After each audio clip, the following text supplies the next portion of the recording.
یہ کہانی ہے ایک ایسی جنگ کی جس نے اسلامی تاریخ کا رخ مکمل طور پر موڑ دیا۔ ایک ایسی جنگ جو تعداد میں کم مگر حوصلے میں مضبوط مسلمانوں نے لڑی اور خدا کی مدد سے فتح حاصل کی، یعنی جنگ بدر۔ جب رسول اللہ صلی اللہ علیہ وسلم کی عمر 40 سال ہوئی تو اللہ نے ان کی طرف وحی کی تو انہوں نے مکہ میں اسلام کی دعوت دی، تو قریش کے سرداروں نے 13 سال رسول اللہ اور ان کے ساتھیوں کو طرح طرح کی تکلیفیں دی، یہاں تک کہ رسول اللہ کو اپنے ساتھیوں کے ساتھ مکہ چھوڑنا پڑا۔ لیکن قریش نے مسلمانوں کو مدینہ میں بھی چین سے نہ رہنے دیا، وہ مسلمانوں کے خلاف سازشیں کرنے لگے۔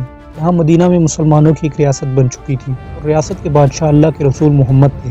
مدینہ کی ریاست آہستہ آہستہ مضبوط ہو رہی تھی۔ پھر مدینہ آئے 1 سال ہوا تھا، اسی دوران رسول اللہ صلی اللہ علیہ وسلم کو خبر ملی کہ قریش کا ایک تجارتی قافلہ جو کافروں کے سرداروں میں سے ایک ابو سفیان کی قیادت میں شام سے مکہ واپس جا رہا ہے۔ یہ قافلہ مسلمانوں پر کیے گئے مظالم سے حاصل کردہ دولت سے بھرا ہوا تھا، کیونکہ جب رسول اللہ اور ان کے ساتھیوں نے مکہ چھوڑا تو کافروں نے ان کے ساتھیوں کے گھروں اور مالوں پر قبضہ کر لیا تھا۔ تو رسول اللہ کو جب خبر ملی تو انہوں نے فیصلہ کیا کہ اس قافلے کو روکا جائے تاکہ قریش کی طاقت کو کمزور کیا جا سکے۔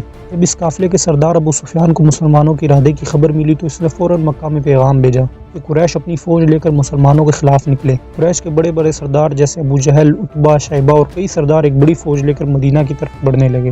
ادھر رسول اللہ صلی اللہ علیہ وسلم نے اپنے ساتھیوں سے مشورہ کیا کہ کیا اب ہمیں لڑائی کے لیے نکلنا چاہیے، کیونکہ ابو سفیان کا قافلہ مدینہ کے راستے کے بجائے دور کے راستے سے مکہ پہنچ گیا ہے اور قریش اپنی فوج لے کے مسلمانوں کے سامنے آ گئے۔ اور رسول اللہ کے ساتھیوں نے پورے جوش و خروش کے ساتھ کہا، اے اللہ کے رسول، آپ ہمیں حکم دیں گے تو ہم اپنے گھوڑے سمندر میں ڈال دیں گے، اور چاہے ہمیں اپنی جان ہی کیوں نہ دینی پڑے۔ رسول اللہ بہت خوش ہوئے۔ یوں 13 مارچ 624 عیسوی اور اسلامی تاریخ کی 17 رمضان 2 ہجری کو رسول اللہ اپنے 313 جانثار ساتھیوں کے ساتھ بدر کے میدان کی طرف روانہ ہوئے۔ جب دونوں لشکر بدر کے میدان میں پہنچے تو منظر کچھ ایسا تھا۔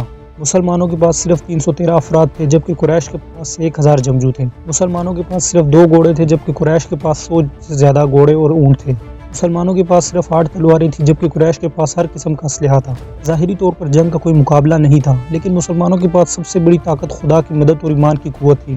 جنگ کا آغاز ایک تاریخی مقابلے سے ہوا جس میں قریش کے بڑے سرداروں میں سے ایک عتبہ ابن ربیعہ مسلمانوں کے سامنے نکلا اپنے بیٹے اور بھائی کے ساتھ۔ مسلمانوں کو چیلنج کیا تو مسلمانوں نے اس کا چیلنج قبول کیا اور مسلمانوں کی طرف سے حضرت حمزہ، حضرت علی اور حضرت عبیدہ بن حارث نکلے اور تینوں کا کام تمام کر دیا۔ پھر کافروں کے سردار ابو جہل نے اچانک حملہ کرنے کا حکم دیا اور یوں شدید جنگ شروع ہو گئی۔ مسلمان تعداد میں کم تھے لیکن ان کے دلوں میں اللہ کا بھروسہ تھا۔ رسول اللہ صلی اللہ علیہ وسلم نے ہاتھ اٹھا کر اللہ سے دعا کی، اے اللہ، اگر آج یہ مٹھی بھر مسلمان ختم ہو گئے تو قیامت تک تیرا نام لینے والا کوئی نہ رہے گا۔